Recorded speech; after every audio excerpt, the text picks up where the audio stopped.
to Go Gettas podcast. I'm going to say I'm Colby.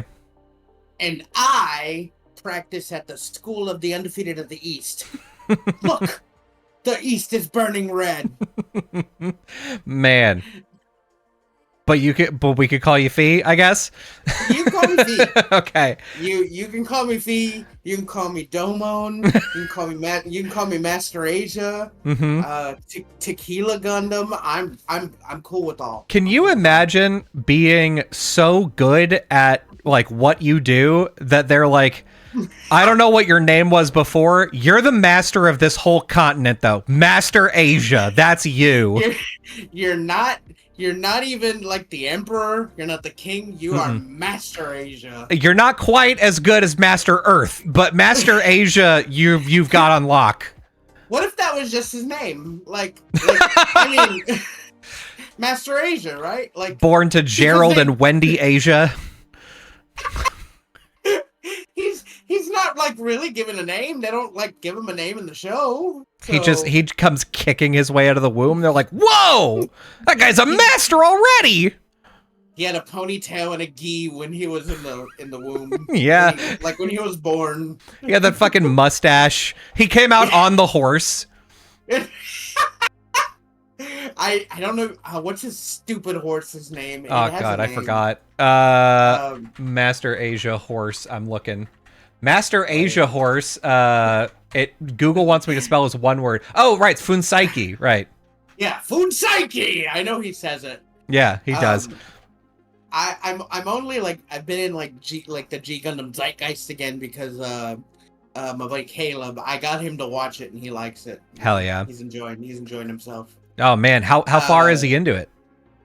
I don't remember what episode he's on. He was on the episode where the French guy fired his butler. Yeah. And I don't remember what episode that was. He has to fight another French guy. Yeah. French guy. Yep.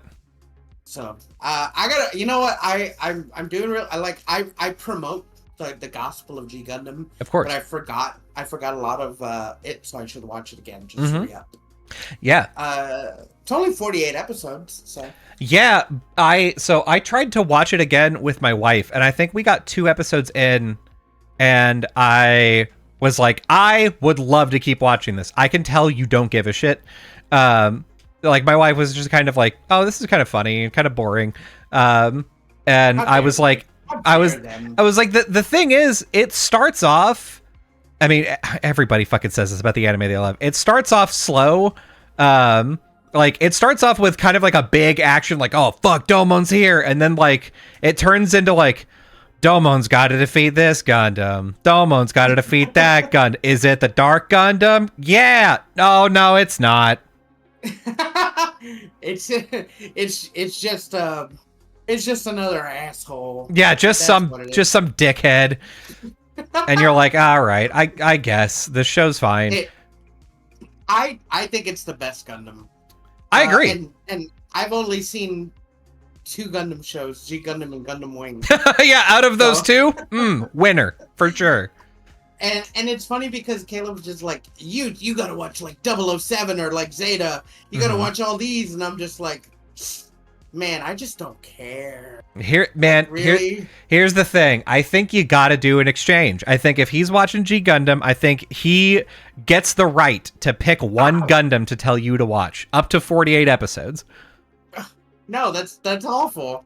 What do you do? You don't do anything all day. The fuck? You can fit in a Gundam for a week into your schedule? I have been getting back. I've been getting back into modeling Warhammer and doing model work and painting. So if Crunchyroll only has the show in sub, like I'm not going to be able to paint and look up and pay attention. That's fair. That means I'd have to sit and pay attention, and I can't be doing other things, and that makes me really anxious. That will not happen. That will not happen. Like if I'm gonna watch something, I want to give it my full attention, and you know what? I suppose I could do it at work, where I don't have to do anything, but I play games at work too. So that's what I'm saying. You just crank through like 6 episodes of the show a day. You'll be done in a week, easy. Maybe. I mean, listen, he's not watching, and I'm not gonna promise anything. I'm not gonna promise anything. Or you could watch the shows together. You'd be like, all right, today we're watching these 3 episodes, and then we're gonna fucking talk about it. Yeah, but every time I try to watch a show with him, he tries to grab my wiener. That seems like a.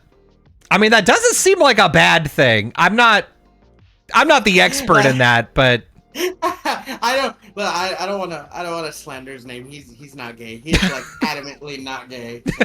Adamantly not gay. He's super not gay.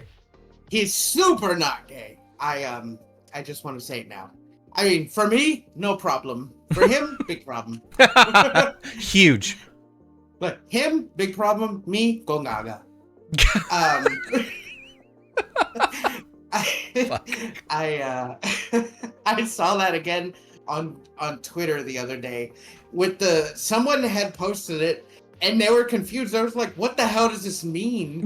Is this like some kind is this some kind of like story thing that I just don't get? Like why does everyone laugh at this? And like everyone's just like, don't tell him. Don't tell him. Don't tell him. And until like someone finally told him, they're like, oh, he's, that's just his hometown. He's from Gonzaga.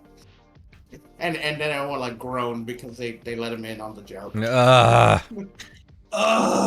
The thing is, I think my favorite thing about that joke is that it's not even really a joke. It's just how he said the line, and like there's the cutscene is so goofy that like if you watched it and were like, I don't understand what's so funny, there's nothing else for you to get. Like there's not like oh, there's some secret lore where it's like oh, that's actually from a porn or whatever. It's just like if you didn't think that was funny, the end. Like then you don't get it. Get the fuck out. Yeah, there's no secret. It's funny for funny's sake when it's not meant to be. Mm-hmm. And I think that's like the best kind of funny, the best kind of comedy, right? Mm-hmm. Something unintentionally funny. Yeah. Like someone, this is a shit post from, not a shit post, but like a post from a long time ago, right? Mm-hmm. So it was, I don't know if it was like posted on Facebook or like something older, but someone had posted, they're like, yeah, Disney's real racist. In the first half, Aladdin is like Arabian. In the last half, he's white, and they show like him and like being dark brown. And the second one, they show him like lighter. And then the first comment says that second one is from gay porn, from drawn gay porn. And sure enough, it was good. Gay porn of Aladdin and Hercules, which I don't know why people ship all the Disney guys together. I mean, I know why. I don't understand it. I don't get it. Yeah.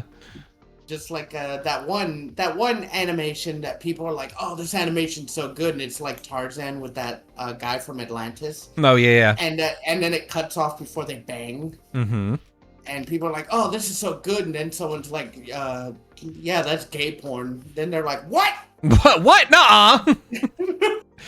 And then you see the rest and you're like, oh, okay. Oh, no, you're right. It is porn. And it's very, very gay. Super gay. Tarzan is going ape style. Apo mode. I mean, it is, listen, if there's any time for that, it's now. It's Pride Month. Fucking get up in it. So, speaking of Apo mode, do you think, because I saw this shit post the other day, Tarzan, when he went through puberty, do you think like he thought sexually of the other gorillas? Yes. Yeah, I mean, there's no question. I mean, yeah, fair. It's one of those things like oh, what do the humans eat Pokemon in the Pokemon universe? It's one of those questions where you're like, just don't think about it. Just don't. Because, like, there's no way he didn't, right? Like, if Jane and her dad or no one ever, like, found him, he'd probably, like, be banging an ape. Well, like, why does he have a loincloth on? Like, that doesn't make any sense. Nobody else has a loincloth on.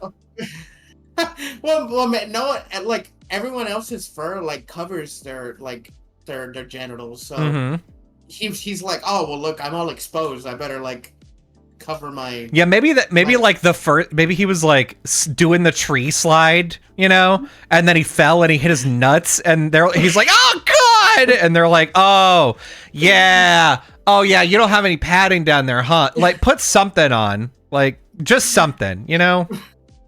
Yeah, well, like that would make sense, but is it just like a loincloth that hangs over, or is it like, does he like swing it around like underwear? Yeah, that's a good question. I think we gotta ask the animators. I think we gotta interview him.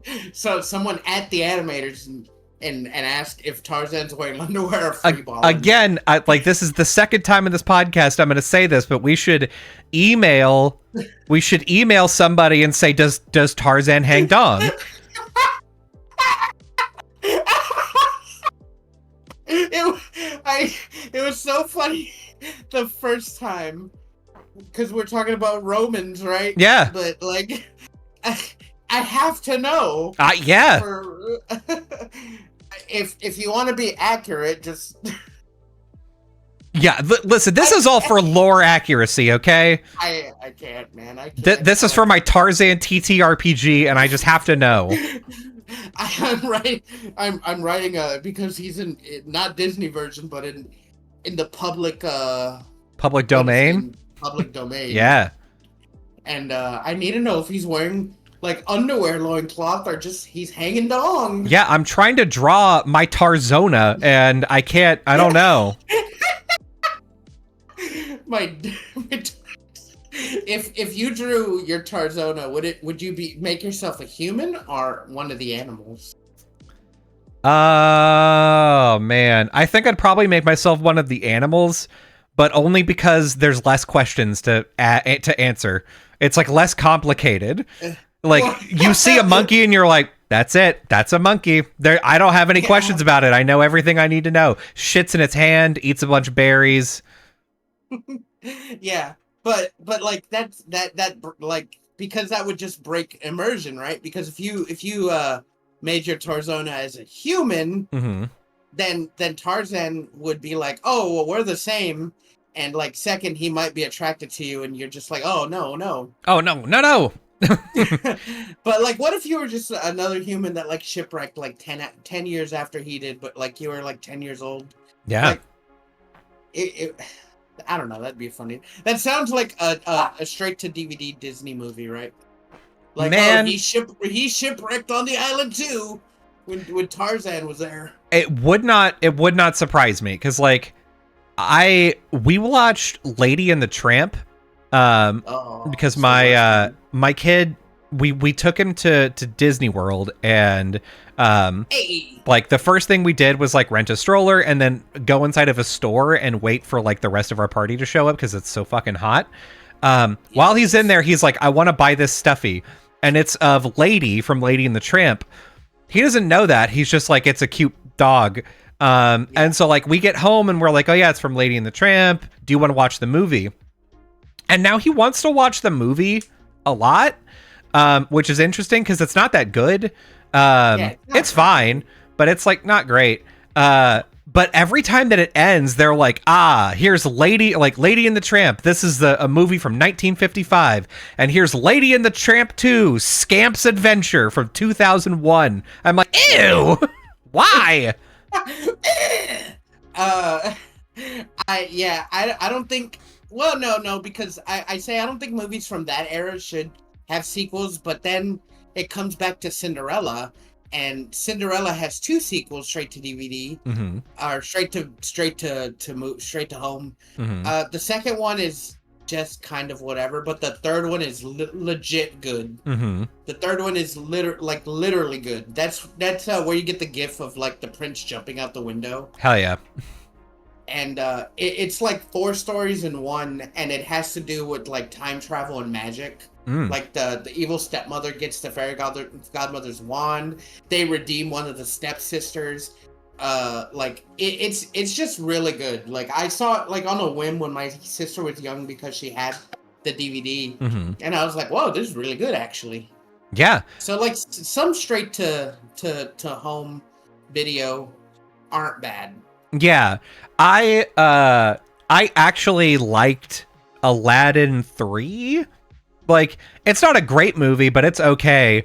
Where Aladdin's like, here's my dad. Like, I'm gonna find my dad. What, Lawrence of Arabia, maybe? Like, they like tie him in with like some famous character, and then he finds the hand of Midas, and like everything that the hand of Midas touches like turns to gold, and they have to like be careful with it. And I think that's when didn't Robin Williams come back for that one? Yeah, Robin Williams came back for that one. Sean Connery was his dad, I think. Aladdin and the King of Thieves, hell yeah.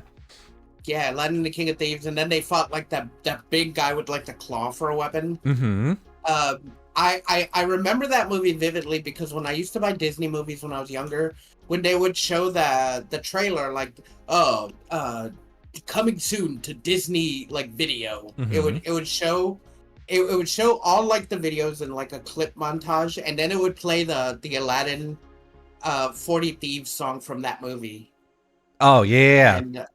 And that's like a memory like that's vivid to me. Just like everyone always says, like, oh dude, I know people say they don't want like trailers. Like if you watch the VHS, it's like coming soon to like DVD, and they'll show you trailers. People are like, oh, we don't want that. But like I secretly do want that. But then I think I'm like, when do I watch DVDs anymore? Like really? Yeah. On YouTube. I mean, the problem is, I think things like that are interesting, and like old commercials are kind of cool.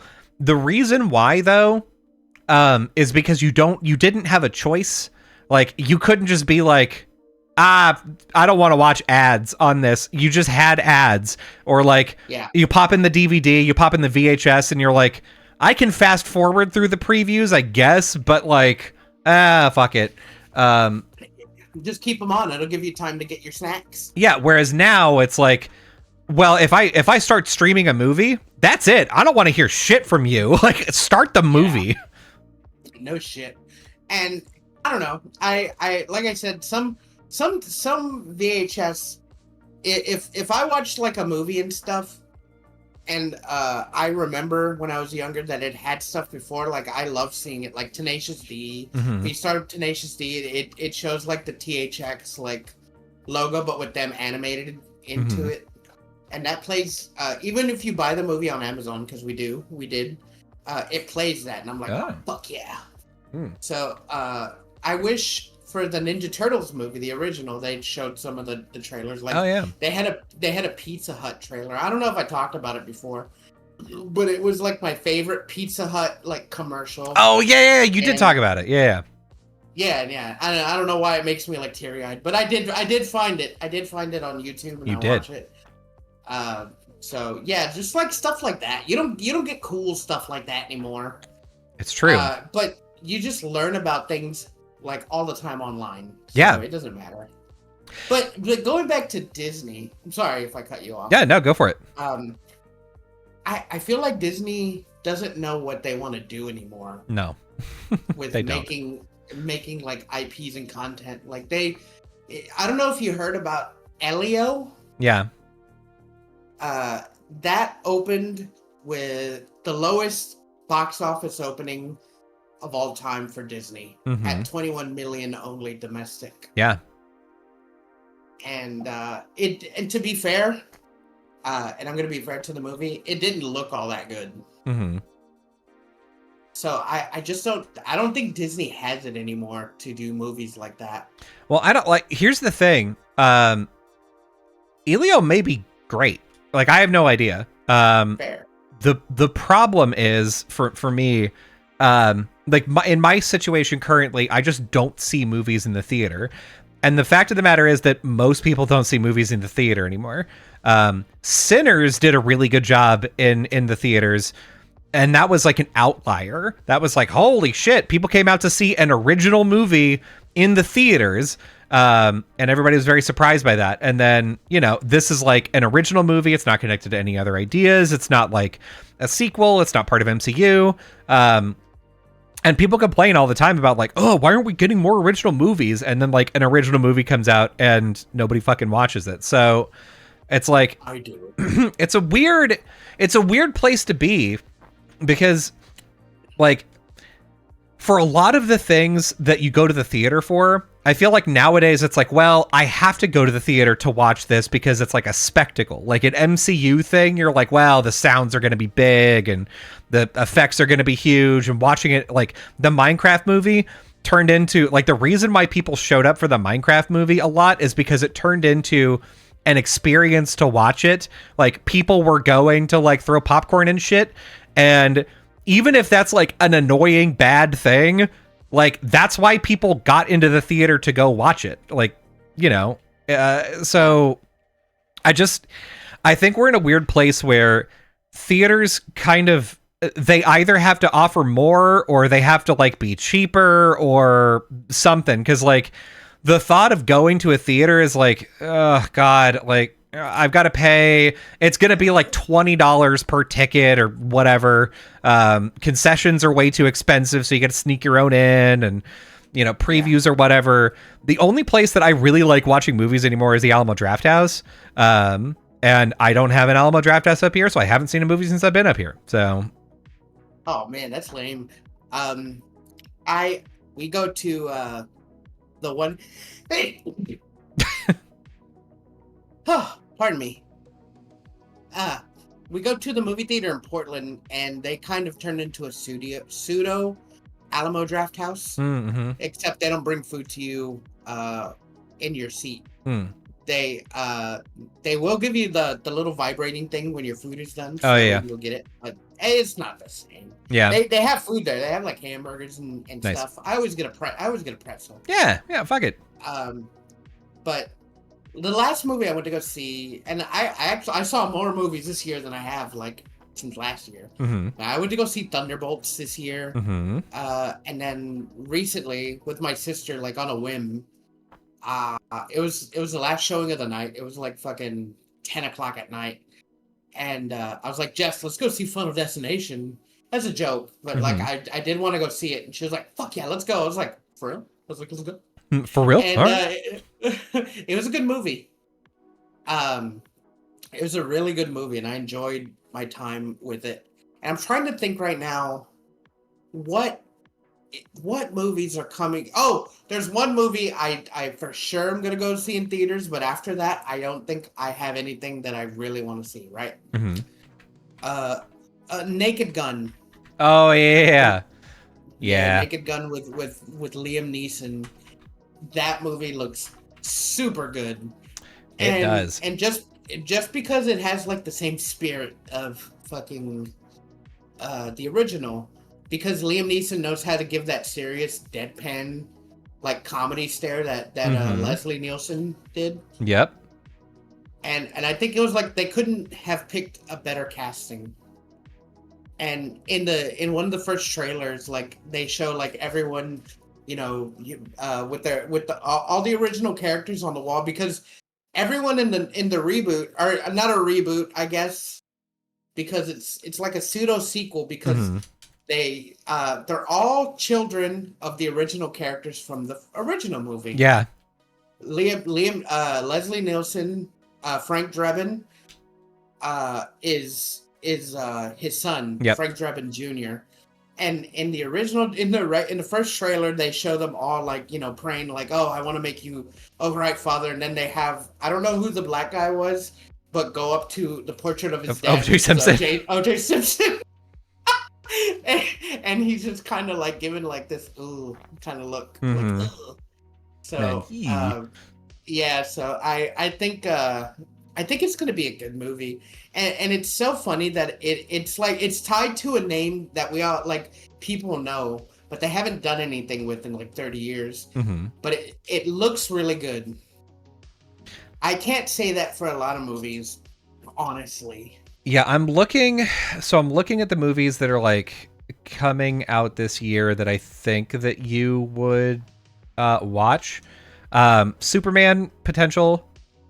Fuck yeah, Superman, Fantastic Four. Superman and Fantastic Four are the two. That's Superman for sure. Superman looks pretty fucking good.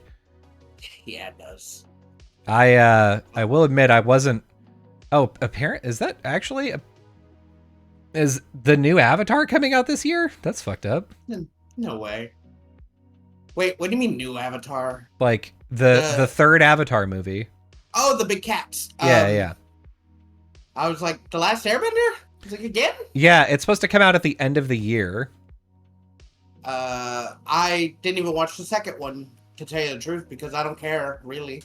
I don't see what people like about the first one. I didn't even like it that much. Yeah. That's Jake Sully! You have to give up your humanity to get with this big blue bitch. I don't know. Mm-hmm. Yeah, I don't know. I went through here. Mortal Kombat 2, maybe. Yeah, but that's not coming out in theaters, is it? It might. Mm-hmm. It came out on it like straight to HBO Max, like when. Then I would imagine that's probably what it's gonna do. I'm going down the IMDb list and just like trying to pick out things. So it's interesting that that's interesting that they're including streaming stuff. That explains a lot. Yeah. Then yeah. Okay. Fee? Yes. I gotta tell you about my vacation to Florida. Tell me! I was really excited because I figured that's what I don't like to give it away, but the props were. Yeah. So I'm excited. Yeah, we went to Florida, and this was like, usually my wife's family likes to go to Disney World, and that's just kind of it. But now enough of the nephews are old enough that they're kind of like, Disney's kind of fucking stupid, and so we decided to do like, okay, we're all just gonna go to Florida, stay in like the same hotel, and we'll pick what to do. So we ended up going to the beach one day, which was ass. Then we went to Universal Studios one day, and then we went to Magic Kingdom one day.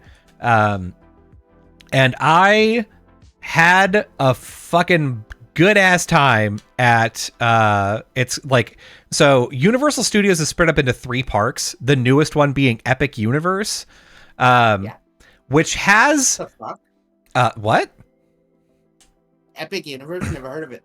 Yeah, that's the name. So like at Disney World there's Magic Kingdom, Animal Kingdom, Epcot, and Hollywood Studios. This is like Universal Studios in Florida has 3 parks. I know about the parks. I just never heard of Epic Universe. Oh yeah, that's the name. That's the name of the park. I don't know why they named it that. But it's interesting. So the things that are inside of Epic Universe are not like, you can tell that it just opened, because it opened this year, and you could tell that that's the case because it's kind of like.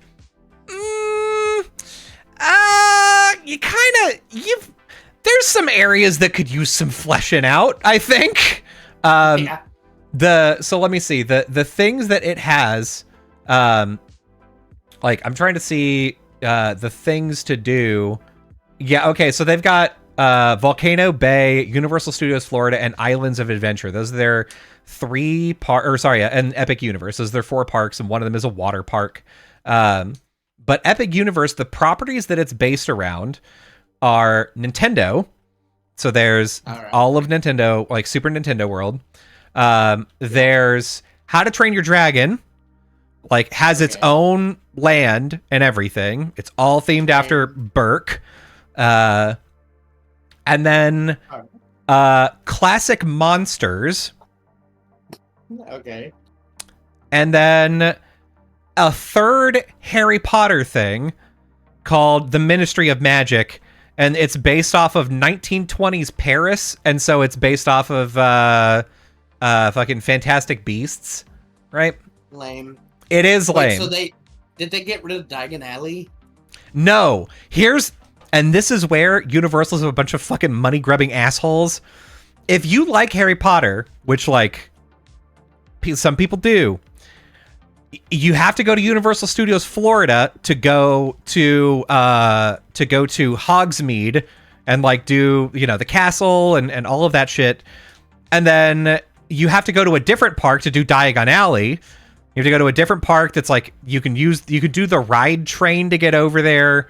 And then you have to go to a third fucking park to go to like the Ministry of Magic. So like Universal said, listen, if you want to go to all of them, you got to pay us 3 times, baby. Wait, so it's not just I thought all the parks in Universal were all in Universal, so you could just walk there like Disney. Nope. You have to pay to go in each one? Yep. Fucking balls. That's gay. I hate that. So they have like park hopper things. This is the same way that Disney World operates. Is like you can get a ticket to Magic Kingdom if you decide like, oh, we're gonna do Magic Kingdom in the morning and then we're gonna do Epcot in the evening. You have to get a ticket to Magic Kingdom and then a park hopper, which will allow you to go to a different park, which is fucked up. Yeah, it's fucked up. So yeah, you've got to like buy your ticket and then buy a park hopper, like get park to park access, it says. And yeah, it's wild. The other wild thing about Universal, if you want, like they offer a fast pass system. If you want it, they'll give you a fast pass. One fast pass for every ride they have. All right. And it costs 2 times more than your fucking ticket does. Oh my god! Wait, how much is a ticket? Like $60? Okay, No. I don't like the sound of that. No, it is not. No, it is not. Okay. Okay. So let me see if I can like actually pull up the website, because I'm not going to tell you how much I spent, because that would be embarrassing. So if you can get a 3-day ticket, right? Every day is $150. Ah! Yeah. Why do you make me feel insignificant in life, Colby? why do you make me feel like I live in the slums? Listen, I'm not. I could make it so much worse if I told you how much we spent for 1-day passes and the fast pass.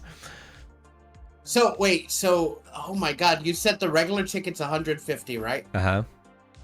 And you said the fast pass is 2 times that? Uh-huh. So $450? Uh-huh.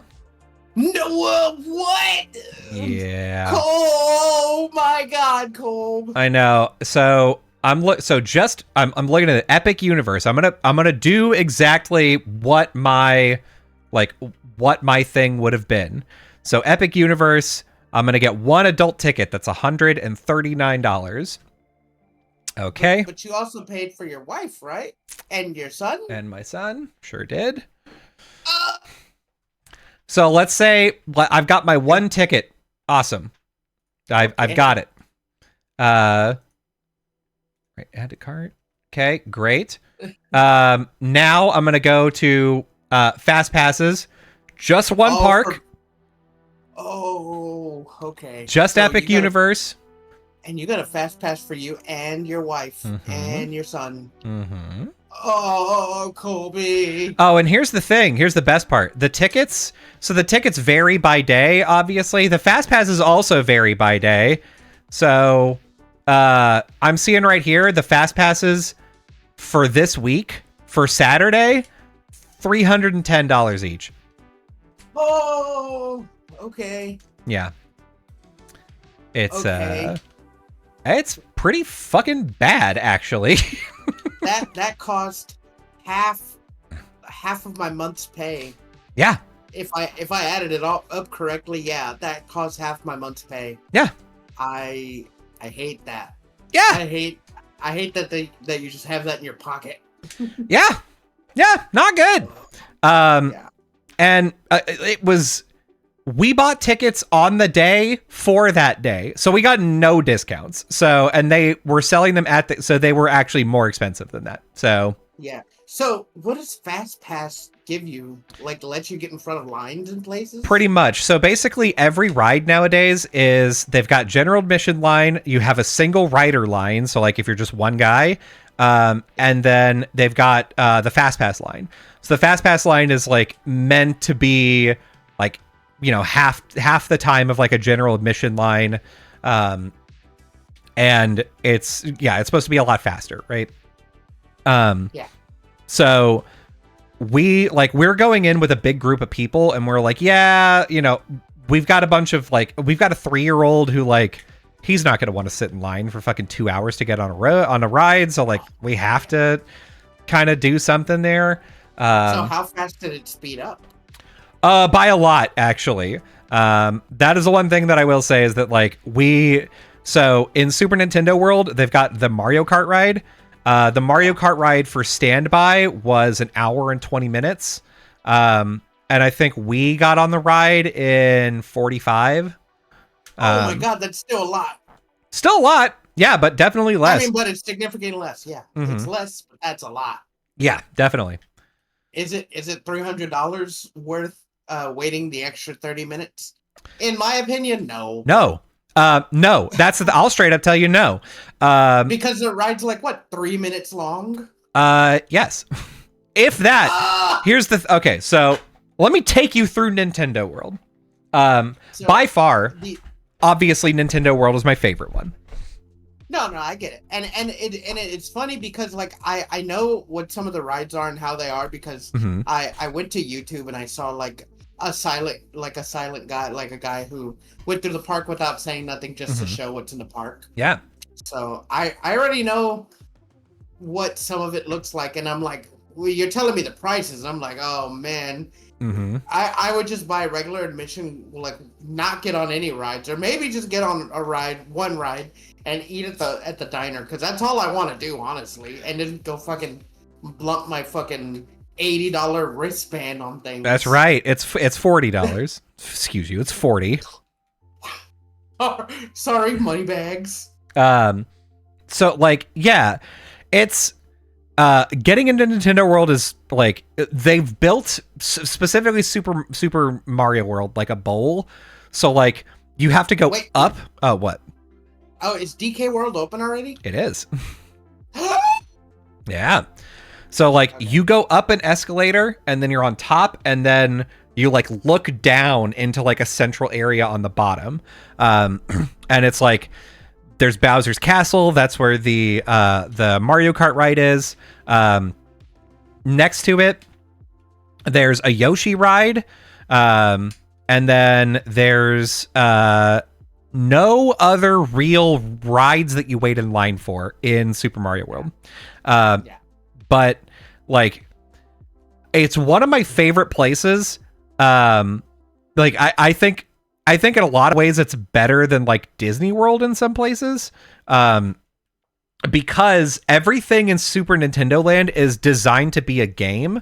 So like, unfortunately, like again, you heard how much we paid for tickets. So like, whenever they were like $40 to buy this power-up band, I'm like, well, I would be fucking stupid to not do that, right? Like. Yeah, you gotta get the full experience while you're there. Yeah, so like my kid picked out Princess Peach. Princess Peach is his favorite, so we got a Princess Peach power up band, and he's hitting question mark blocks all over the place. He's having a good time. Like I got Wario. Yeah, Wario is pretty good. They've got some DK ones now, and apparently the DK power up bands you can use in the game in DK Bonanza. Oh! Man, if I would have known that, I would have asked you to buy me one, and I would have paid you. Yeah, that would have been sick. That would have been sick. It's too bad that I didn't see that until. Yeah, let me just go back. Fuck it. I think you could buy. I think you could just buy them offline. Yeah, I think you can. Yeah. I mean, I don't think it does anything specific for the game. Like that's game changing. Yeah, it would be cool to. Yeah, why not? So yeah, I'll take you through my day chronologically. Like we get there with my kid and the rest of the fam, and. They're like, we have adult kids and kids, and so we're like, okay, in order to keep them entertained, like we have to go on a ride. So we immediately get into the Mario Kart line, and it's great. The line to get in is like all Bowser's Castle. Got this big fucking Bowser like statue on top of like the landing area. There's like a TV studio like for Mario Kart, and then you go through Bowser's library, and there's a whole bunch of books like, you know, how to drift on Rainbow Road and how to exploit sibling rivalry, like a bunch of really funny shit, and like just cute stuff around like booze that'll, you know, come out and mess with stuff. And then you go through the factory that's making bombs and Mecha Koopas. I saw that, yeah. And then you get into an area to like watch a video, but what you're supposed to do, they're like, on this ride, this is a game, you're playing a game.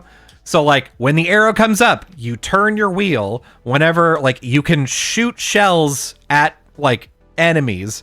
Like, so we're expecting you to turn as a team. Don't shoot your friends, right? Yeah. And then you descend down the stairs, through like a factory area, and then you get onto the Mario Karts. It's 4 people per cart, and you have like, they give you a plastic Mario hat to keep on, and then your visor clips on, and that visor then shows like your shells and your coin count. And as you hit question mark blocks, you can like, you aim with your eyes and your head by like moving and looking at like the thing that you want to shoot shells at. And then you hit the like the button on your steering wheel to like shoot shells at it. And you get coins for like every bad guy you hit. And of course there's like, oh, well, if you shoot Bowser, you get more coins. Or like, oh, if you shoot like this, you know, winged question mark block up in the sky, you get more coins. And, you know, there's like Easter eggs and shit like that. It's like, it's a really fun ride. And like, you know, you're spinning around, there's wind at the fucking Rainbow Road. It's awesome. Whole ride, 3 to 4 minutes. Yeah. Man, I don't know if it's worth all the money that you paid for me to go. Like, I bet it's a cool experience, but I don't see myself waiting in line to get on that. Like, unless I was like shooting a video or something. No, I honestly, I would just, man, I don't know. So once you get in, I think you would. And I think like Disney and Universal both do a pretty good job of this. Like, the line itself has so much cool shit in the line that, like, you know, you're taking your time. You're just standing around waiting. But there's like, you know, shit to look at. And there's like, they had like the Mario Kart trophies that you could look at in the line. They had like, obviously like Bowser's Library had a bunch of jokes and shit. Like, it's, and I know that you would get on rides because the Florida sun is fucking 95 degrees outside and the lines are air conditioned. So just catch me in the Mario Cafe. There's a line to get into fucking Toadstool Cafe too. I will tell you about that. So like, we finished that ride and then all of the big kids are like, oh, so like what are the other rides here? And we're like, well, there's the Donkey Kong roller coaster, but it doesn't have a fast pass line. So like, if you want to use your fast passes, you should go do that now. And they were like, all right, we're going to leave. Fuck off. Bye. So they all left. Everybody left except for me, my wife, my kid, and my father-in-law. And we were like, okay, we're going to go onto the Yoshi ride because it's like a kid ride. He'll probably like it. The Yoshi ride took a long time to get into. The line was like really cute. Huh? Didn't have a fast pass? We did have a fast pass, but it was still like 20, 30 minutes. That's not bad. Not bad compared to the Mario Kart one, and you will see why. So like the line itself was like cute. They had a bunch of stuff for like Yoshi's Island, like the Yoshi's Island like theming, and they had fucking like eggs, and it was like scribbly style, and then you like go up a tree. And then you get onto a Yoshi. It's like a rotating platform of like different colored Yoshis.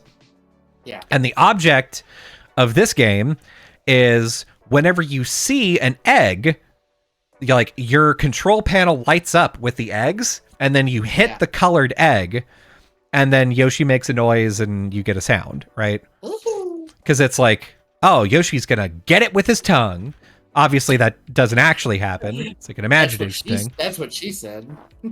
And so, like, when you walk into the park, like, you see, like, Bowser's Castle. You see, like, the, like, Toads and Goombas and shit. And then you see this line of Yoshis up on the top right that's just, like, going. And then they kind of disappear. And I was like, okay, so, like, the ride starts off there, and then it, like, goes inside and does some cool shit, and you come back. Okay. The ride itself was under 3 minutes. Oh, boy. It was a minute and a half. And the whole time you're just like moving at the same pace. You hit your button, a noise happens. You're like, look at the Yoshis that are like dangling, and like it's cute. It's cute to look at. But then like we go inside of a building. I'm like, great, this is where like the actual ride is going. And then we exit the building within 20 seconds, and I'm like, all right, gonna go to like another building.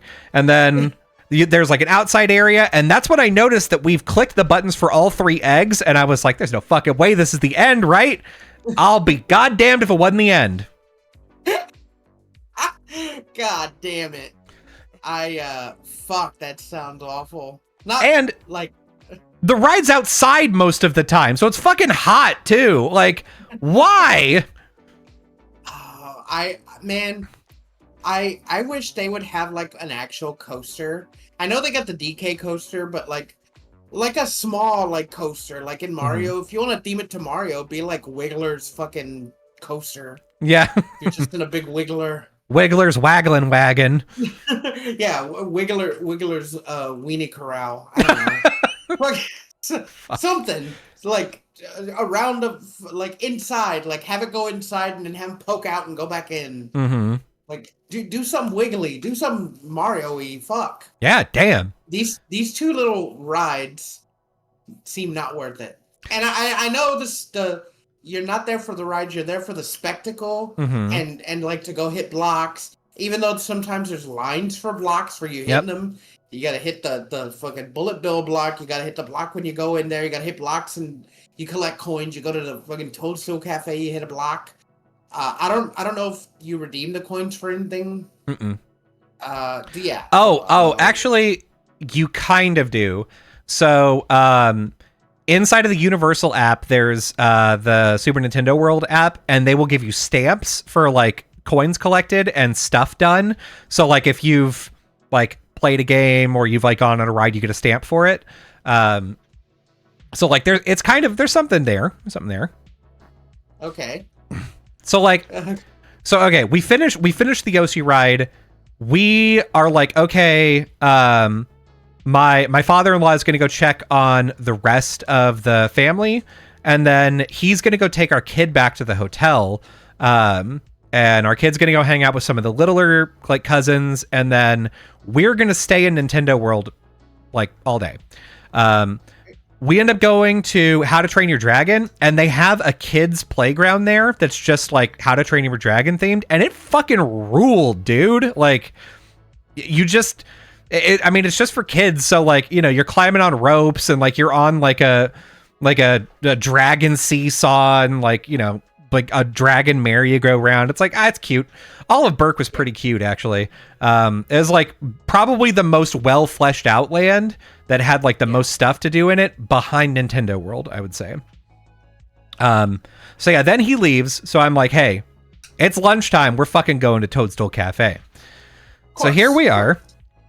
95 degrees outside in Florida. UV index of 9 out of 10. So like, the sun, like we have reapplied sunscreen. The sun is fucking killing us. Because we don't live in a place with much sun anymore, which is great. Yeah. Oh, sure. So we get in line, and we waited probably 35 minutes to get into Toadstool Cafe to sit down for lunch.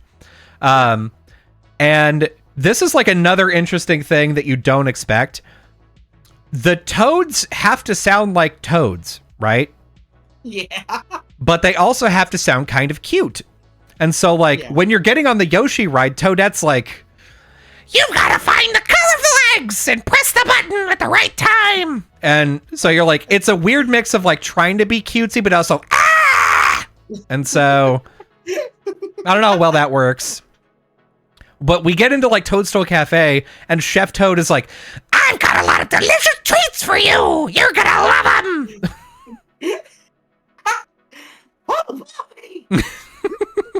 It was very weird.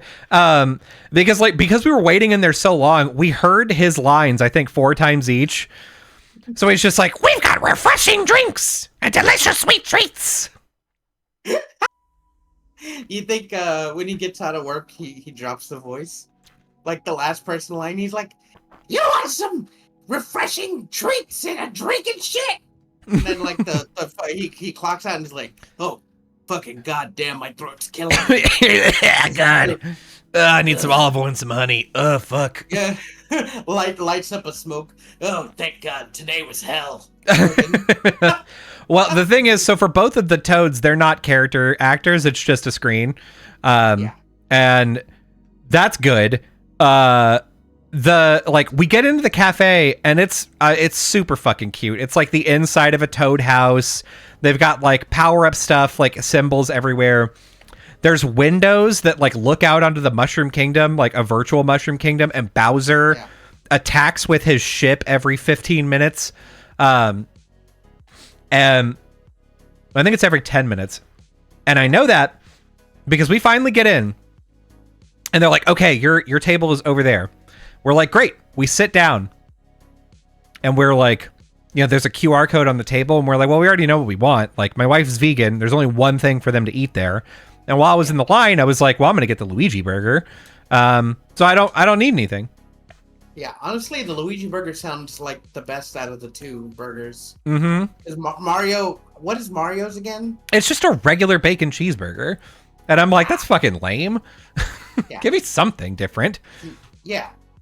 So Luigi's is a chicken sandwich? It's a chicken pesto sandwich that's got it's got green peppers on it as well. Does it have cheese? It does. Oh, okay, good.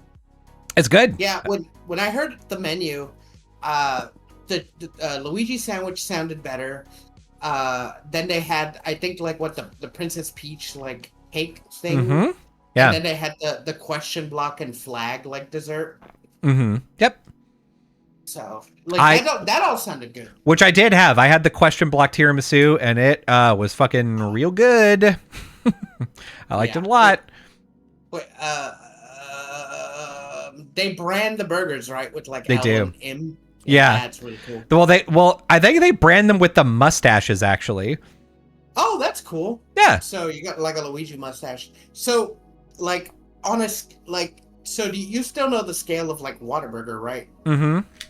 On a scale to Whataburger, how big are the burgers? So, I mean, probably about like this, probably. They're like, Whataburgers are like kind of flatter, but they're bigger like this. This one's a little taller, and a little small. So like, I like standard like Red Robin-esque like burger. So like another question, when you order the burger, you can't can you tell them to like subtract or add things to it? Like, if I want to be like a big fat ass, could I be like, I want the Luigi like chicken sandwich. Can you add another patty? Yeah, I think so.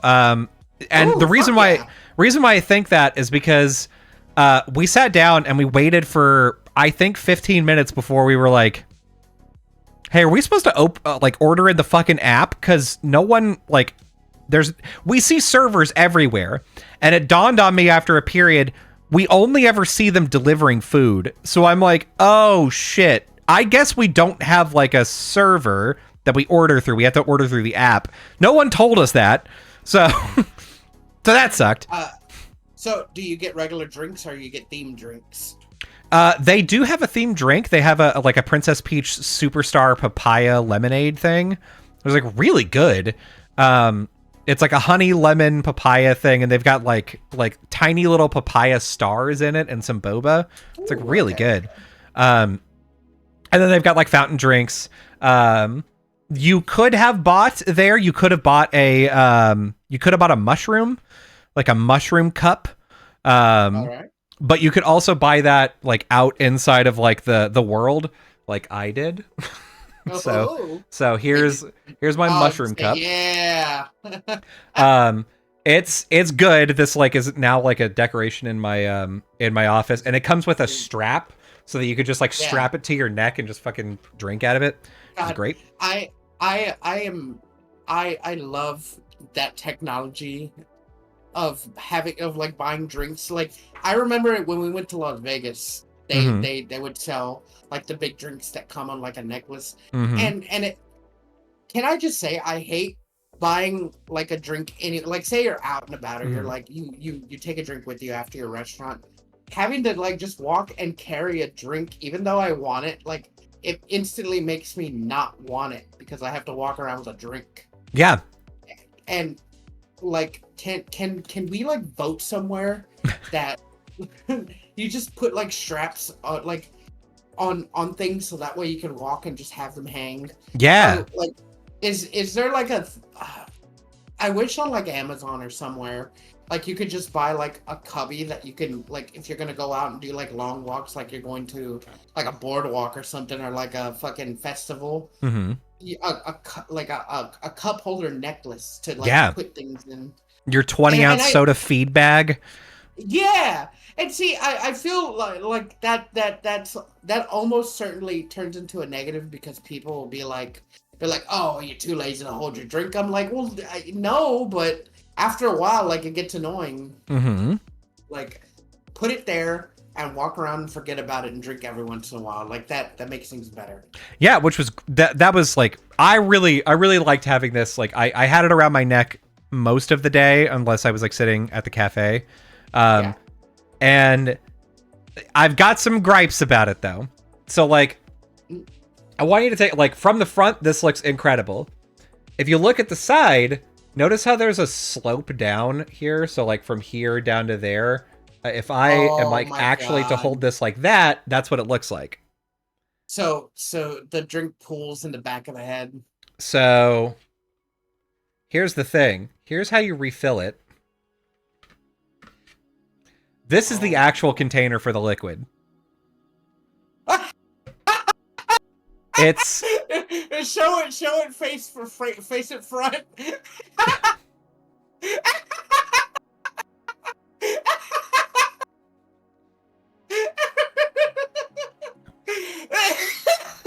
Yeah.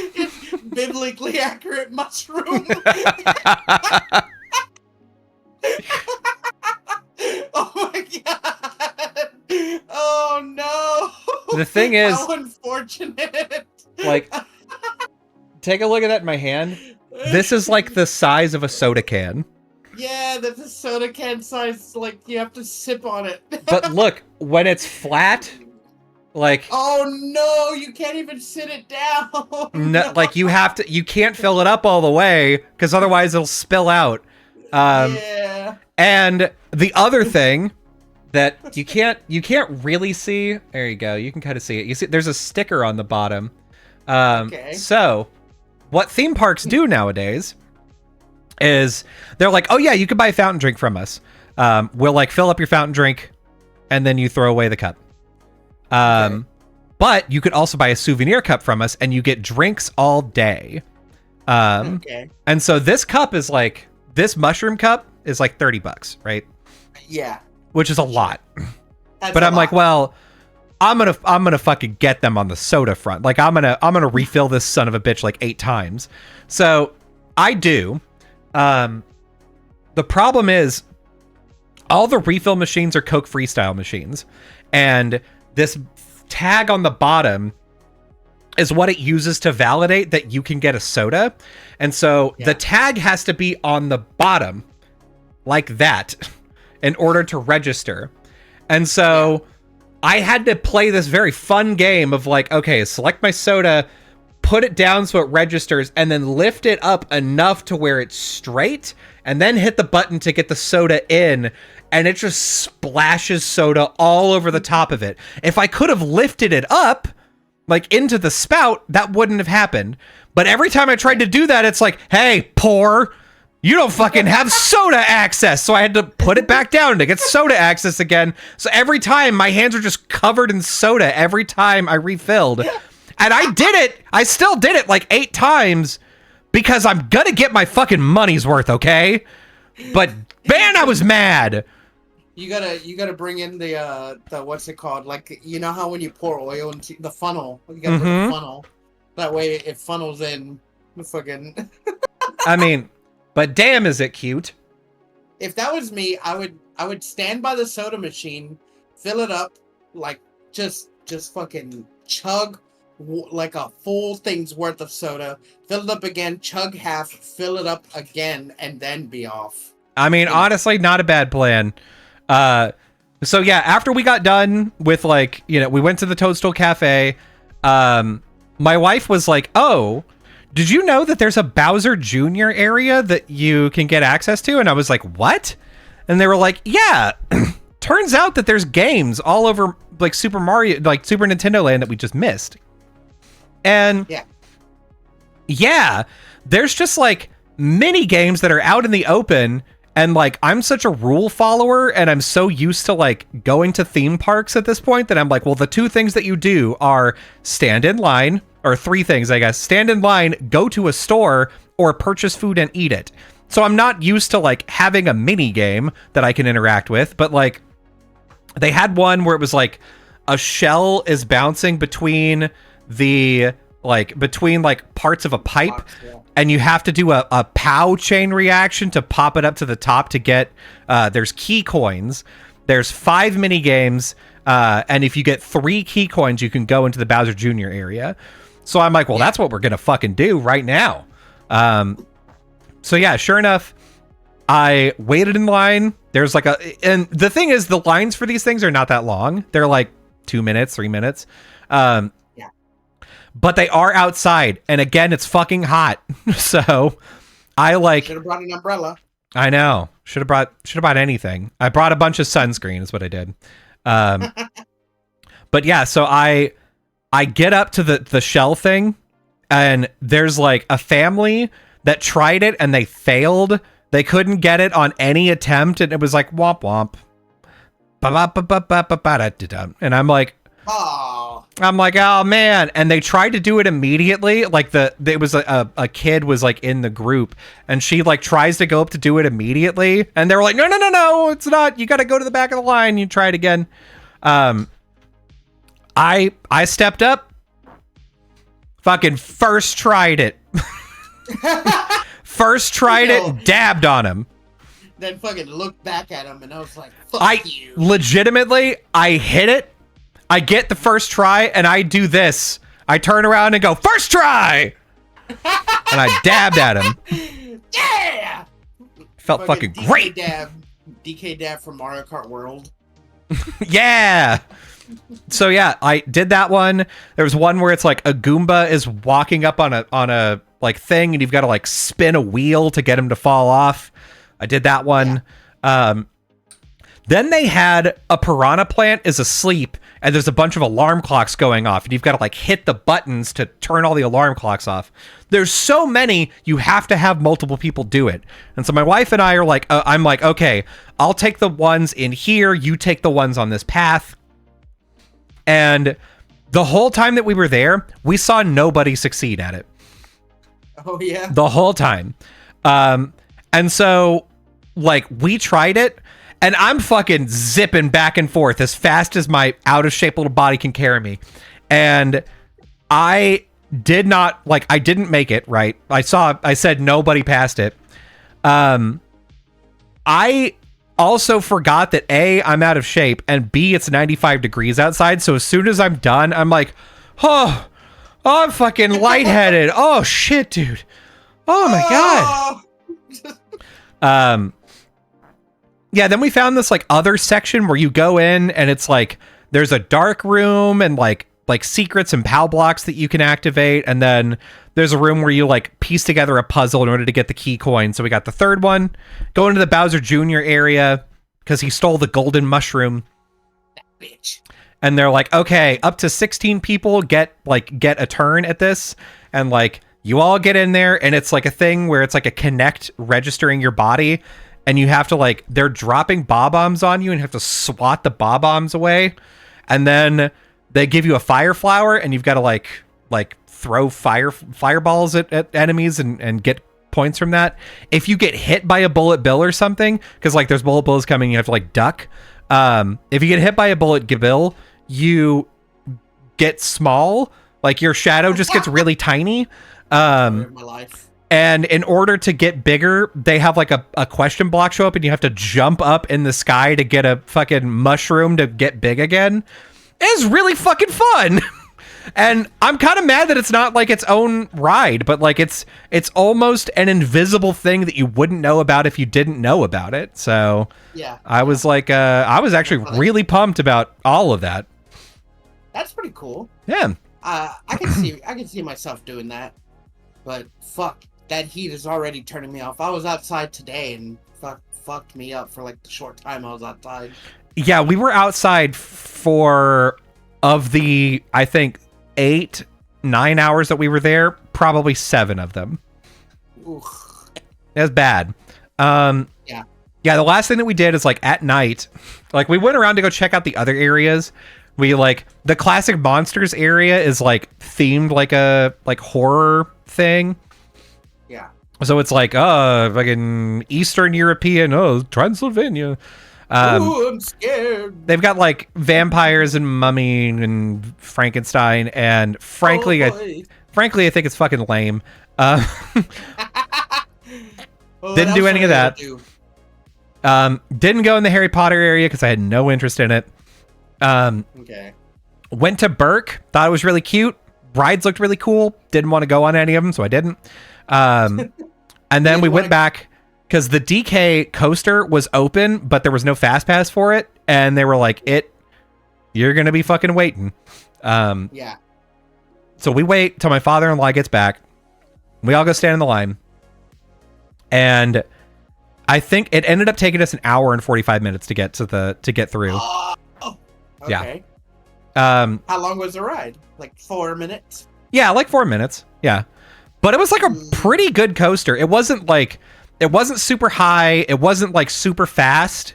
But it was a really good coaster. Like you're like jumping on the mine cart between tracks, and like they've got like the stuff from like classic Donkey Kong. Like you see Donkey Kong and Diddy, and Dixie Kong is there.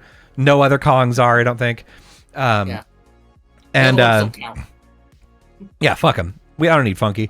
But yeah, we don't need a Lanky. Yeah, I don't need Lanky Kong. But yeah, like it's fun. It was like a really good, like thrilling, fun ride to go on. It just took an hour and 45 minutes to get on, and so like you start off outside. We're outside for much of the time, and then in the line they've got 2 areas where if you and another person have a power-up band and you put them on like these symbols at the same time, something happens. And so like, and if you do that, obviously you get credit for it in the app and you get a new stamp. So it's like, wow, I got to do it. Hell yeah. So yeah, you like initiate and then you wait for somebody on the other side to initiate. And then it's like, both of them initiated. Now you get to see the golden banana on the ceiling. Banana. And then, Cranky Kong was there and it was fucking good. He was great. DK didn't have his own like food like specialty. He does. I didn't like. So I was looking at the menu for the place because I think they had hot dogs. Oh hell yeah! I'm gonna get a DK dog. Let me see. Dog on his glazy. Donkey Kong world food. I don't know. Donkey Kong dong. Yeah. Okay. Here we go. Yes. Okay. So they've got the Donkey Kong Crush Sundae mug. So like they've got a commemorative mug, and then it's got like ice cream on top. And can you put it up on the tablet? I can actually, because I want to see it. It's a good fucking idea. Here, let's do this. Here we go. Nope, wrong one. There we go. All right, we're back. Don't worry about that one. You didn't see nothing. You didn't see anything. All right, so yeah, here we are. There's hey, that looks good. Looks good. Yeah, it's in a barrel. Dude, that mug's fucking ball sack. Baller. Yeah, that mug's fucking ball sack. That means I love it because I love balls. Dude, I'd pay $30 for that mug. That's a sick mug. Yeah, it's good. So then yeah, it's got like, you know, like sugar thing that for Donkey Kong, and it's got like the fruit, it's got gelato, like fruit flavored ice cream. Like the whole thing here is like fruit flavored stuff. So they have like this, and then I think they also have like another mug, not another mug, dude, but like another thing. That hot dog looks great. Yeah. Fucking a hot dog, fucking full fucking topping with Doritos on it. Yeah. Fuck yeah. I mean, it looks pretty fucking good. So, I hope I'm not the only one, but like, you know the little character things inside of them? Mm-hmm. I probably think they're edible and bite one. I don't know if anyone else would. You can. They are edible. Oh, fuck, okay. I was like, man, I'd probably be stupid if like I put it in my mouth and I'm like, oh, that's wood. Oh, shit, my bad. Who knew? That hot dog looks great. Honestly. Yeah. It doesn't look like it's on like a bun. It looks like 2 Hawaiian rolls. Yeah. I can't read it because it's on the screen that I can't read. So if I went and I was with someone, I would probably order this and share it with them because I wouldn't want to eat like the chicken sandwich and like a hot dog and feel like a lardo. I probably wouldn't finish it either, honestly. Yeah. So here's the thing. Let me see if I can actually pull up the. Yes, I can. Okay, the hot dog. Let's say. It's got cheese, paprika, garlic oil, parsley. It's got tortilla chips and avocado sauce on the bun. And the bun is branded. You can see like down there at the bottom, it's got like, some shit on it. And yeah, I think that's it. It doesn't say anything crazy or anything weird about it. They don't have like a banana shake. That's unfortunate. Let's clarify some stuff. This here, what you were looking at here, this is at Universal Studios Japan. Yeah. Universal Studios Florida has only one thing, like only one like food option, and by food option I mean just drink option inside of DK Land. It still has the mug, and it has a it's called the DK Crush Float. So it's got pineapple soft serve with like banana flavor stuff in it. And then a DK Crush Float tropical banana flavor. So it's got one of them's the Crush Float, the thing that you're seeing up here. So it's like got more shit on it. And the other one is like a little less elaborate. Okay. But there's no food that wait, there's popcorn on that. Yes, there is. Yeah. Yes, there is. There sure is. Let's see. The sundae is topped with pineapple and coconut gelato in a cone. Atop the gelato are cocoa-flavored cornflakes and popcorn. It also includes artwork of Donkey Kong, throwing a whatever. All right, good. Good to know. Yeah. Yeah. Yeah, I try it.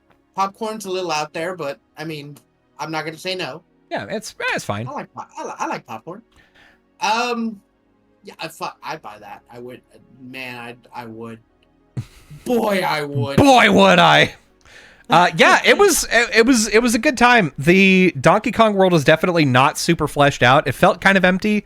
The only things you could do there were like wait in line for the ride, buy a drink. There was a very small store, and then you could play the drums and get Rambi to come out. And that was it. Rambi. They had my boy.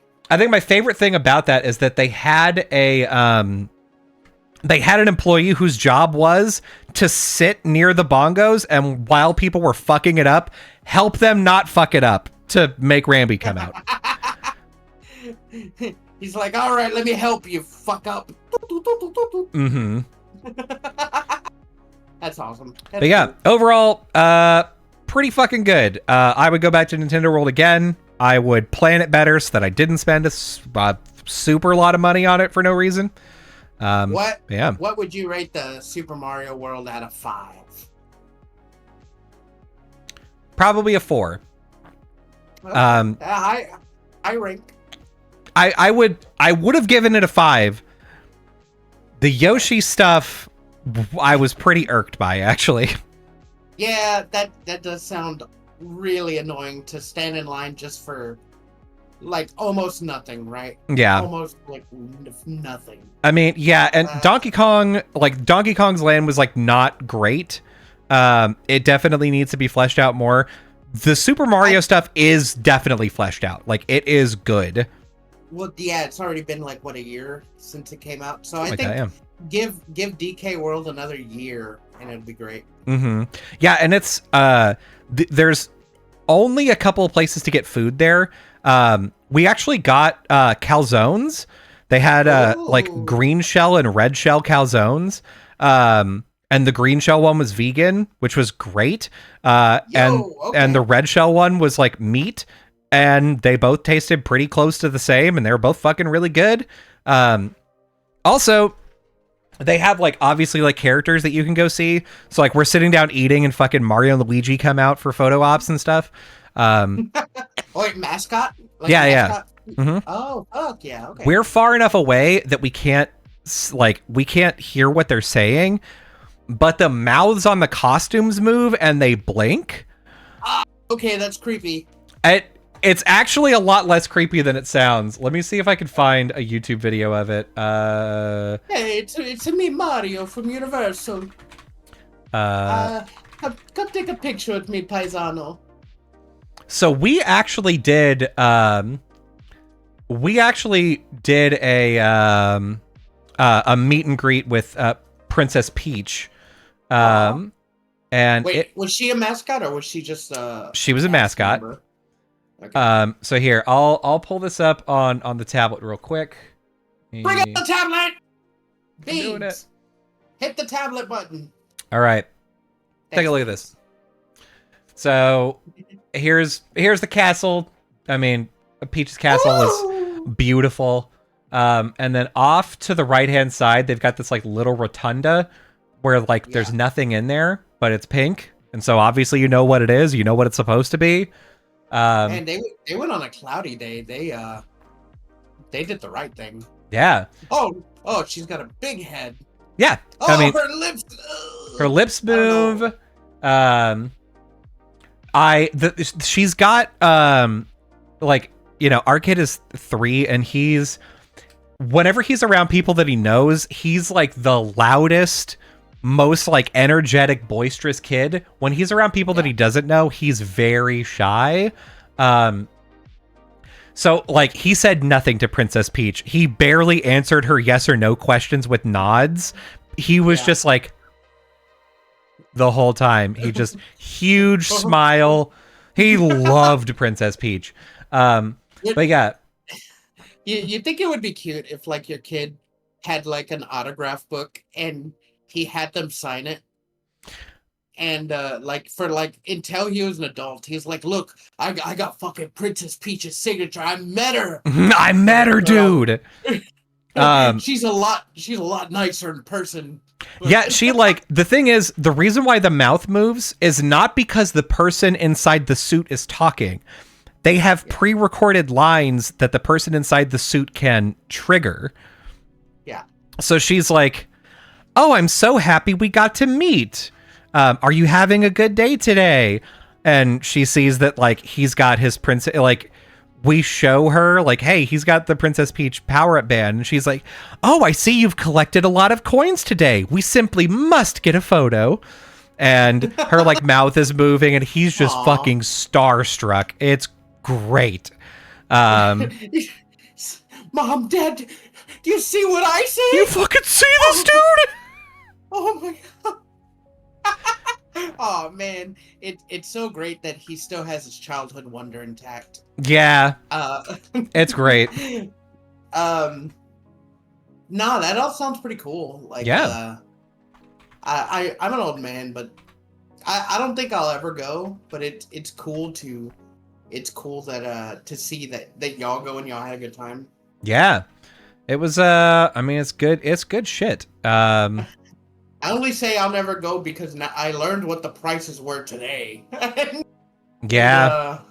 I mean, it's I definitely don't a have the lot. I don't have the disposable income to drop on that, which is a very it's a very funny thing to say that I say that. Oh my god, there they are. Yeah. Seeing as how how I bought the Switch 2. Yeah. Yeah. I also got the Switch too. Um I got to We, we say, we we didn't talk about it yet, right? On the no, we pod. haven't. It's good. We can keep. I like it. So, and I've heard that from everyone that bought a Switch 2 online. They're not happy about the price or like Mhm. the what's it called, the launch game, Mhm. the launch games, but they say that they like the Switch 2. Mhm. And I agree. I've been playing my Switch 2 a lot. Like Mhm. last night when I was in bed, I was playing the Switch 2 for like 5 hours. Nice. Just going around free roam mode on Super Mario Kart World because I got the bundle. Yeah. Um, we both got the bundle. Me and Colby. We got the Switch, and I got mine before him. Yeah, by Mostly because by like an hour. yeah, by yeah, an hour or so. And and I got home and I got to fiddle around with it before anything. So I didn't know that the Joy-Cons had the triggers to pull the magnets off the side, right? Mhm. So when I first got it, I never did it again, but I was like, fuck, they're not coming off. I'm like, how you do it? I didn't read the instructions, so I Mhm. pulled off one. I was like, why? Fuck, that's hard. They're never coming out. And then like immediately on the TV, it was just like there's triggers on the thing. So I was like, oh. Oh, I was shit. like, oh, I was like, oh, okay, I'll never do that again. But, and here's the thing.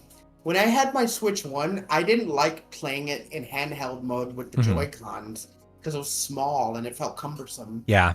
But this, it feels like so good in my hands Mhm. playing it, and the screen and the volume's good. Yeah. So playing Super Mario Kart World for the first time when it came, the release, it was fun. It was like really fun. And then when Colby got back home, well, we jumped online together and we were testing it out. And it works. It fucking works like I didn't test the blender, but Yeah. the microphone worked really good. I was honestly super shocked because we joined up on game chat and the microphone is on the console itself. My console is probably 8 to 10 feet away from me. Like that's how far it is away from me on a couch. I had to open up a drawer because like that's all my stuff is like in an under cabinet thing. Yeah. So I had to open it my up to be able to talk, but I had to talk quiet because it was, you know, like pretty late at night. My kid was like sleeping. I didn't want to disturb anyone. So I'm like, you know, I'm talking in probably this volume of voice from 10 feet away and it sounded just fine. Yeah, I was on my bed, which is right here. It's about 5 feet away from the Switch, which is on my table under the TV, and it picked it up like we're speaking on a mic. Like it worked really good, and the online worked really good. Yeah. We immediately got into a lobby together, and we played a few races. We played knockout mode, which is real fun. Yeah. I have to say I didn't like the battle mode as much Yeah, me as either. I thought I would, but it didn't matter because knockout mode was really fun. Um, Playing on the Switch 2 Mario Kart World is more fun than I thought it was gonna be. Mostly because free world mode, roam mode, and all the characters and costumes, and how just good it feels. Like I recently learned that the drift button, if you just jump to drift and hold it down, but you don't drift, you just jump and hold it. Mm-hmm. Your car will go down, and you could use it to bounce up, so that way you could like bounce on rails and stuff. Mm-hmm. And I have to say, it feels so good when you can pull it off. Like bouncing between like racing onto rails, onto walls. Yeah. Like, fuck, Mario Kart World is such a good game. Yeah. Do I think like if I bought the Switch 2 and didn't buy the game and bought it like after, do I believe it's $80? Uh right now, like vanilla Mario Kart, no. But I still think it was a good time. Yeah. Yeah. Definitely at the bundle price, it's definitely worth it. Yeah, the bundle price is worth it. It's fun. Basically every day my kid asks me to play Mario Kart. Like he'll play Mario Kart for a while and then he'll want me to take over to like actually do races and stuff. And it's great. Like, yeah, bouncing off of a wall, bouncing off of like getting onto a rail, bouncing off of that, getting over here. Like you get the sense that you could, if you're good enough at driving, like pull off a bunch of crazy shit. And then you go on YouTube and find out that yes, indeed you can. You're just not good enough. Yeah. It's like, it's great. It's a really fun game. I also like in free roam mode. It's not just a big open area, like because they have these P switches that you can press and it'll let you do missions, which are pretty cool. You could find like hidden blocks that'll unlock stickers and stuff. If you see like, you can get into the big 18-wheeler, of course, and do that. You can get into the UFO. I got that last night. There's a helicopter that is on like a range somewhere. Yeah. That you could also get into and just fly around the helicopter. I mean, they don't do anything, but it's just fun to get in something else and do it. It's just fun. It's just I was driving around in the ocean the other day and just watching the big fucking rays come out and like just riding over them and stuff. It's real. Oh, you can get in a speedboat down there too. Yeah. So like it's a fun, cool game. And I also played online just by myself, like against people online, and it's really fun. Yeah, it's like really fun and like seamless and like chaotic, because like instead of what is like the normal is like against 10 people or something, and in this game it's like 24. Yeah, it's a lot. It's fucking wild, dude. I have to say I'm not regretting buying the Switch 2, mostly because the screen is big, the control feels good. What's it called? I beat Paper Mario from the Nintendo Classic Collection. Classic games are fun too, and I did it at work. So nice. Like I took it to I take it to work, and if you get online and you check in a few days, because I wasn't sure if it was like the Switch one where if you did that, then you can go to work and then play that stuff. But you can, so that's good. I am excited for DK Bonanza. Me too. I already pre-ordered it, and I remember when they announced it at when the Switch 2 is announced. I saw the trailer for DK Bonanza and was like, I'm getting that game day one. Of course. I'm like, that's like a must buy. That is a must buy for the Switch 2. And I think anyone that has a Switch 2 is gonna buy that game because it just looks super good, like super fantastic. Yeah. Like the graphics, just the movement. They did that DK Nintendo Direct, and it like sold me more. I almost didn't want to watch it. Because I'm like, well, I want to be surprised. Yeah. But I mean, I end up watching it anyway, because I already know I'm gonna buy it. It didn't really give anything away. It just showed you like your movement options, and it's made by the Odyssey team. So like, man, there's nothing like I can't glaze it anymore. You know? Yeah. I mean, it's. I said this after I watched it. I went into our Discord and I was like, that's a console seller. It just is. Yeah. Like, if you're a fan of Donkey Kong, that's going to get you to buy the Switch 2 because it's fucking awesome. Yeah. If I had to say console sellers, it's not Mario Kart World. That's just that if it comes with this console, yeah, that's great. The console sellers this year, DK Bonanza, number 1, and Metroid Prime 4. Yep. Both of which I'm gonna get. I'm gonna buy. There's no way I'm not. Yep. Right? those are the things that you see as a Switch and you're like, fuck, I gotta play that. Yep. Like there's just like if you're even just interested in Donkey Kong, like you played some of the old ones, you'll want to buy this. I'm not here to say anything about Nintendo and the way they price things. Mm-hmm. If you have the funds to get it, then get it. And if you don't, I can't say much that I without sounding mean, I'm not gonna say, fuck you. Then Doug Bowser says, go buy the Switch 1. It's right there. I'm not gonna do that. Randy Pitchford says, make it happen. Sell plasma, dickhead. God, I'm if you can't, then you can't. That's unfortunate, but if you can't, then watch someone play it because it looks super fun. Yeah, it does.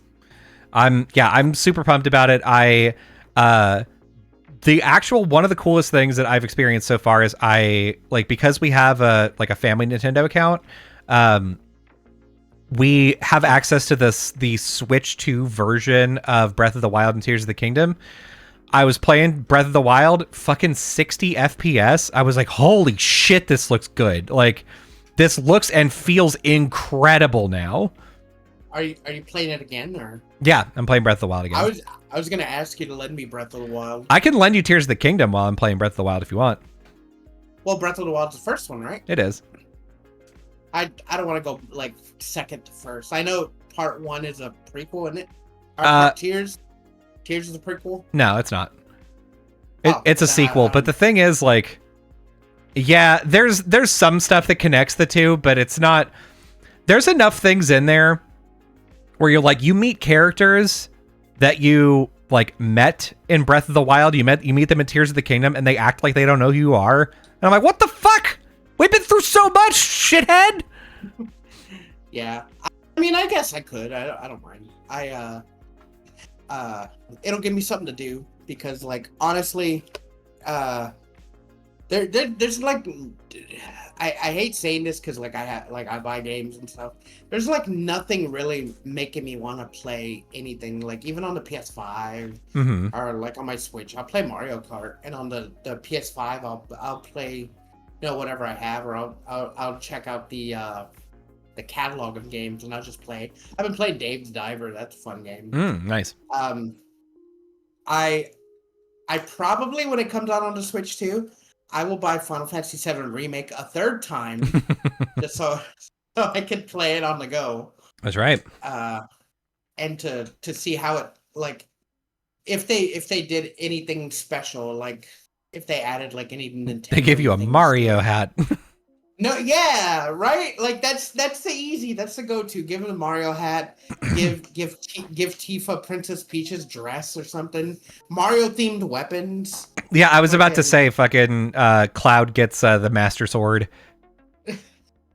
No, that's Legend of Zelda. Yeah, but still. It has to be but it has to be Mario. Does it though? No. Yeah, okay, so that does make sense. So Cloud gets Master Sword.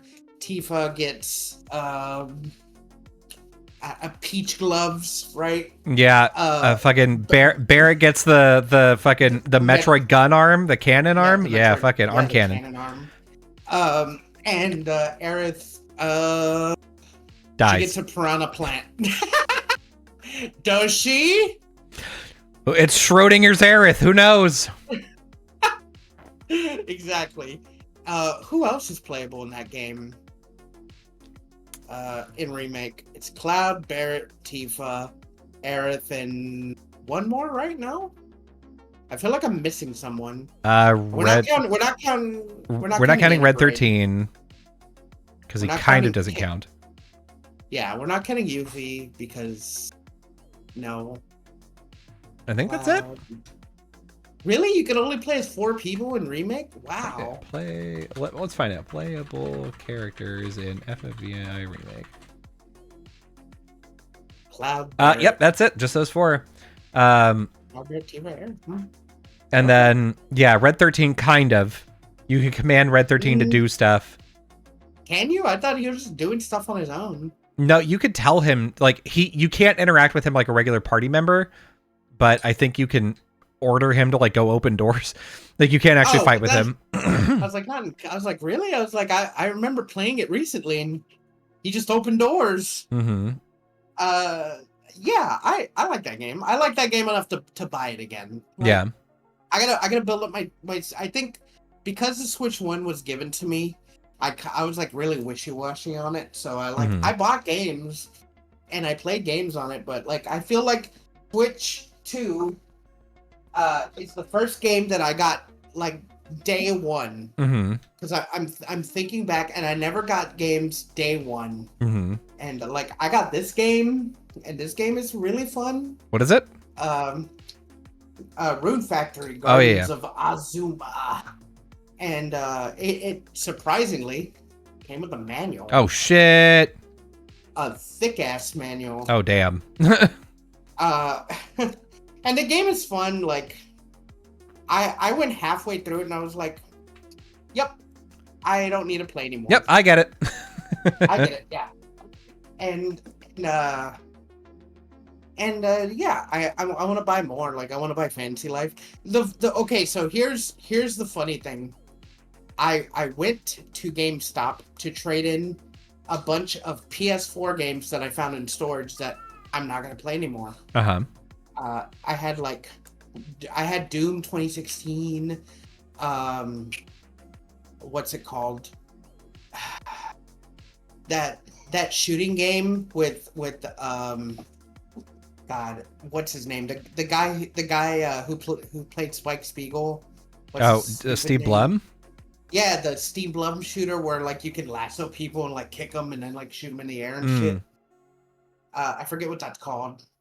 I had that. I had like a Borderlands game. I had like a stack, but the one that really threw off the GameStop because it gave me, I think like 60 GameStop bucks, was Deadpool for the PS4.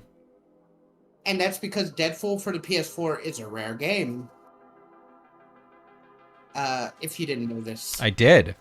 So like the physical version is very rare, yeah. Yeah, I have it. I had it and I sold it. And like when the guy scanned it, he was like $60 because everything was like 5 or 10. Yeah. I think Bloodborne was $10 or something. And he was just like, "Oh, good game." And I was just like, "Yeah, but I have it downloaded. I could play it on my PS5." It's like, "Oh, okay." And I'm like, I don't care about preserving media anymore. I don't care. And then Deadpool, and he was like, "What the fuck?" Like he was just like, "Whoa!" For 60, he had to call his manager. He was like, "Is this right?" And the manager was like, "Yeah." And then they looked online. They're like, "Dude, like, you can sell it to us for like $60, or like you could sell it on eBay for 80." And I was just like, then I gotta ship it. I'm not gonna fucking do that. Yeah, and that's what I told him. I was like, no. I'm like, he's like, well, what about Tronics in Corpus? I'm like, dude, that just came from Corpus. I'm like, I don't want to go back. I'm like, no, I want to sell it. And he's just like, all right, man, last chance. I'm like, just fucking do it. Yeah, and like he was being cool about it. Like he was being like real cool, but like he was like, this is rare. I'm like, who fucking cares? I'm like, it's not that. If it was super rare, it wouldn't be $20 more than you're offering me. I'm like, which is fair. I'm like, no, I don't give a shit. Altogether, I got like $100 from like all the things I traded, and which is great. I got that game. I put half down on DK and whatnot, and like I said, I'm like, it was so weird to go in there, and I knew that Deadpool was a rare game beforehand, but like for GameStop to acknowledge that it's a rare game was cool. Yeah, and, I'm looking at it on eBay right now, and yeah, they've got them for like 70, 60, 80. No, it's a rare game, but no one's buying it. Yeah, yeah, it's like, have you ever done this? would look up Beanie Babies on eBay, and they're like, "This is a $20,000 Princess Diana bear," and you're like, "Wow, that's a crazy expensive bear." And then you look at like the Beanie Babies that have sold, and it's like $40 for this thing, $6 for this thing. Yeah, it's just I don't know why that guy was like freaking out so much, and I'm like, dude, then you buy it. Yeah, like, you buy it. You do it then. I'm like, when I sell it, you buy it and then sell it for a $20 profit. I'm like, it's just not worth it. Yeah. I'm like, this is what I'm planning to do. So I'm gonna go to my storage, and a retro game store in Corpus will probably hate me that day when I bring it in, but I'm gonna sell most of my PS2 games and a box of Wii games that I have. Most of them shovelware, most of them games I don't like. Just so that way I get a profit out of it. Nice. Because I'm so tired of just carrying around a big box of PS2 games. Now I'm gonna keep the ones that I like. Like I'm gonna definitely keep like Final Fantasy X. Yeah. I'm gonna keep both my Silent Hills. Kingdom Hearts, obviously. Yeah, Kingdom Hearts 1 and 2. Like all of it, and the funny thing is, like a lot of these games are like shovelware and stuff, but they're all like good, like great condition, manual, original case. So I know I'll get like an all right amount that he's gonna offer me. But I don't know if he's gonna hate me or like be like, dude, are you sure you want to get rid of these? Yeah, dude, I don't give a shit. I'm like, you run the store. It's your job to sell them at a fucking escalated price and get money back. I don't care anymore. Yeah.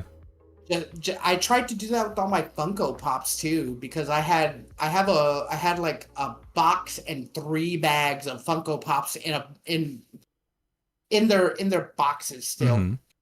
So I took them to Corpus, and they have a place called Funko something. I don't remember.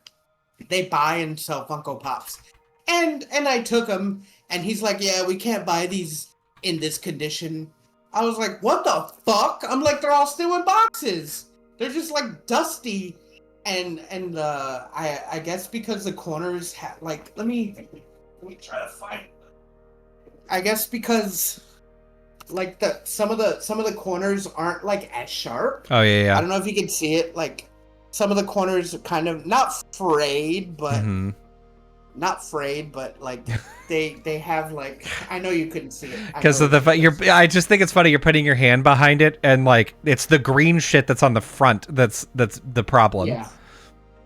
But like, I don't know if you can see, but like it's kind of frayed in some of the corners. Not like frayed. It's not gonna work. Nope. But it's like it's not like perfect condition. But like, yes, I cannot buy these because the condition is like they're not good. I'm like, it's a little dusty, and the corners aren't like fucking straight out of a box. And he was like, no, that is not the condition we want them. I was like, what the fuck? I'm like, who just has everything in pristine condition? Like that really upset me. It really upset me because I brought in a bag with I don't know like 20 boxes of Funkos, and I was like, yeah, check these out. And he and I was like, I got more in my car, and he's looking at them and he's like checking them out. And I go to my car and get the box that's full of them, like with like 40 more in it. And I come back, he's like, yeah, I can't buy these in these conditions. I was like, what? Excuse me. Hold on. I still have more to take out of my car. I did. I had like loose ones, and I'm like, if he's not gonna buy these in a box, like not even offer me like a reduced price. Yeah. Like I'm like, oh, I could have strangled that guy.